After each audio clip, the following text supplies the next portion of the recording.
Hi students, நாம இந்த வீடியோல காலேஜ் அட்மிஷன்ஸ் பண்ணும்போது ஸ்காலர்ஷிப்லாம் கிடைக்கும்னு சொல்றாங்களே, அது எப்படி கிடைக்கும், அது என்ன எலிஜிபிலிட்டி இருக்கு அப்படிங்கிறத பார்க்க போறோம்.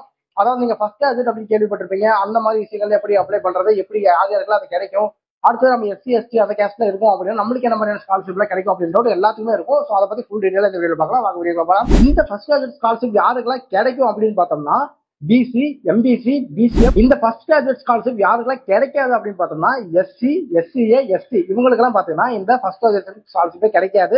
ரிமைனிங் இருக்கிற கேஸ்ட் தான் பாத்தீங்கன்னா ஃபர்ஸ்ட் கிராஜுவேஷன் ஸ்காலர்ஷிப்பே கிடைக்கும். ஸோ இந்த ஸ்காலர்ஷிப் நம்ம வாங்கணும் அப்படின்னா கண்டிப்பா கவர்மெண்ட் கோட்டா மூலியமா தான் போகணும். அதாவது கவுன்சிலிங் மூலியமா தான் நீங்க போயிருக்கணும். டிஎன்இஏ கவுன்சிலிங் மூலியமா உங்களால போய் ஜாயின் பண்ணிருக்கோம் காலேஜ். இதை தந்து நீங்க மேனேஜ்மெண்ட்ல போயிட்டு ஃபர்ஸ்ட் கிராஜுவேட் வேணும் அப்படின்னா நீங்க கிடைக்காது, கண்டிப்பா கிடைக்கவே கிடைக்காது. உங்களுக்கு என்ன டாக்குமெண்ட்ஸ் வேணும் அப்படின்னா நீங்க ஃபர்ஸ்ட் கிராஜுவேட் சர்டிஃபிகேட் வச்சிருக்கணும். ஸோ எந்த மாதிரியான கோர்ஸ்க்கு இந்த ஃபர்ஸ்ட் கிராஜுவேட் ஸ்காலர்ஷிப் எவ்வளவு கிடைக்கும் அப்படின்றத பத்தி பார்க்கலாம். ஸோ நீங்க பிஇ பிடெக் எடுக்கிறீங்க அப்படின்னா 25,000 வரைக்கும் வாங்கிக்கலாம். இதே பிஃபார்ம் எடுக்கிறீங்க அப்படின்னா 18,000 வாங்கிக்கலாம். பிஎஸ்சி நர்சிங் எடுக்கிறீங்க அப்படின்னா 20,000 வாங்கிக்கலாம்.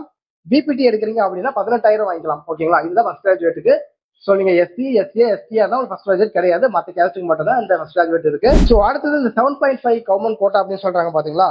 சோ இது என்ன அப்படின்னு பார்த்தோம்னா 6th இருந்து 12th வரைக்கும் கவர்மெண்ட் ஸ்கூல்லே படிச்சிருப்பாங்க. அந்த ஸ்டூடெண்ட்ஸ்க்கு கவர்மெண்ட் மூலமா தரது அந்த 7.5 கோட்டா. சோ இந்த ஸ்காலர்ஷிப் வாங்குறதுக்கு என்ன எலிஜிபிலிட்டி அப்படின்னு பார்த்தா இந்த ஸ்காலர்ஷிப் வாங்குறதுக்கு நீங்க டிஎன்இஏ கவுன்சிலிங் மூலமா காலேஜ் ஜாயின் பண்ணிருக்கணும். நீங்க முக்கியமா நோட் பண்ண வேண்டிய பாயிண்ட் என்ன அப்படின்னு பார்த்தோம்னா மேனேஜ்மெண்ட்ல போறீங்க அப்படின்னா உங்களுக்கு எந்த ஒரு ஸ்காலர்ஷிப்புமே கிடைக்காது. கண்டிப்பா நீங்க கவுன்சிலிங் மூலமா தான் போயிருக்கணும். அது மட்டும் இல்லாம ஸ்டூடெண்ட் 6th இருந்து 12th வரைக்கும் கவர்மெண்ட் ஸ்கூல்ல தான் படிச்சிருக்கணும். சோ இது எந்த கோர்ஸ் எடுக்கிறதுக்கு அப்ளிகபிள் ஆகும் அப்படின்னு பார்த்தோம்னா பிஇ பிடெக் எடுக்கிறீங்க அப்படின்னா கண்டிப்பா இது அப்ளிகபிள் ஆகும். சோ இந்த ஸ்காலர்ஷிப்னால என்னென்ன பெனிஃபிட்லாம் இருக்கு அப்படின்னு பார்த்தோம்னா உங்களுக்கு டியூஷன் ஃபீஸா இருக்கட்டும், ஹாஸ்டல் ஃபீஸா இருக்கட்டும், இல்ல டிரான்ஸ்போர்ட் ஃபீஸா இருக்கட்டும், எல்லாமே ஃப்ரீயா இருக்கும். சோ அடுத்தது பிசி எம்பிசியா இருக்கீங்க அப்படின்னா அதுக்கு ஒரு ஸ்காலர்ஷிப் இருக்கு. அது என்ன ஸ்காலர்ஷிப் அப்படின்னு பார்த்தோம்னா உங்களோட இன்கம் லெஸ் than 5 lakhs இருந்ததுன்னா கண்டிப்பா உங்களுக்கான ஸ்காலர்ஷிப் இருக்கு. அது என்ன ஸ்காலர்ஷிப், எந்தெந்த கோர்ஸ் கிடைக்கும், எவ்வளவு கிடைக்கும் அப்படிங்கறத பார்க்கலாம். சோ நீங்க பிஇ பிடெக் எடுக்கிறீங்க அப்படின்னா 4,000 இருந்து 5,000 வரைக்கும் வாங்கிக்க முடியும்.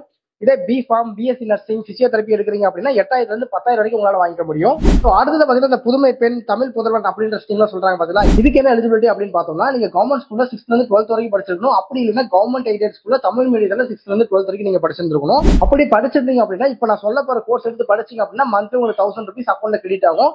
அது என்னென்ன கோர்ஸ் அப்படின்னு பார்த்தோம்னா பிஇ பிடெக்கா இருக்கலாம், பாலிடெக்னிக்கா இருக்கலாம், ஆர்ட்ஸ் அண்ட் சயின்ஸா இருக்கலாம், பிஎஸ்சி நர்சிங்கா இருக்கலாம், ஜிஎன்எம்மா இருக்கலாம், பிஃபார்மா இருக்கலாம், பிபிடியா இருக்கலாம், ஹெல்த் இன்ஸ்பெக்டரா இருக்கலாம். ஸோ இந்த மாதிரி எந்த ஒரு கோர்ஸ் எடுத்தாலுமே உங்களுக்கு மந்த்லி 1,000 ரூபாய் கிடைக்கும். அதுக்கு நீங்க கவர்மெண்ட் ஸ்கூல்ல 6th இருந்து 12th வரைக்கும் படிச்சிருக்கணும். ஸோ இதுதான் பாத்தீங்கன்னா ஸ்காலர்ஷிப் வாங்குறதுக்கான எலிஜிபிலிட்டி கிரைட்டீரியா. இதை தாண்டி எஸ்சி, எஸ்சிஏ, எஸ்டி ஸ்டூடெண்ட்ஸா இருக்கீங்க அப்படின்னா உங்களுக்கு எந்த மாதிரி ஸ்காலர்ஷிப் கிடைக்கும் அப்படின்னு பார்த்தோம்னா நீங்க கவுன்சிலிங் மூலியமா வரீங்க அப்படின்னா உங்களுக்கு ஃபீஸ்ல 50,000 வரைக்கும் ஸ்காலர்ஷிப்ஸ் கிடைக்கும். ஒரு சில காலேஜஸ்ல பாத்தீங்கன்னா ஃபீஸ் ஃபுல்லாவே ஃப்ரீ பண்ணி தராங்க. ஸோ இதெல்லாமே நீங்க செக் பண்ணி ஜாயின் பண்ணிக்கலாம். ஸோ இந்த வீடியோ உங்களுக்கு யூஸ்ஃபுல்லா இருந்ததுன்னா கண்டிப்பா நம்ம சேனல் சப்ஸ்கிரைப் பண்ணுங்க, வீடியோ லைக் பண்ணுங்க. தேங்க்யூ.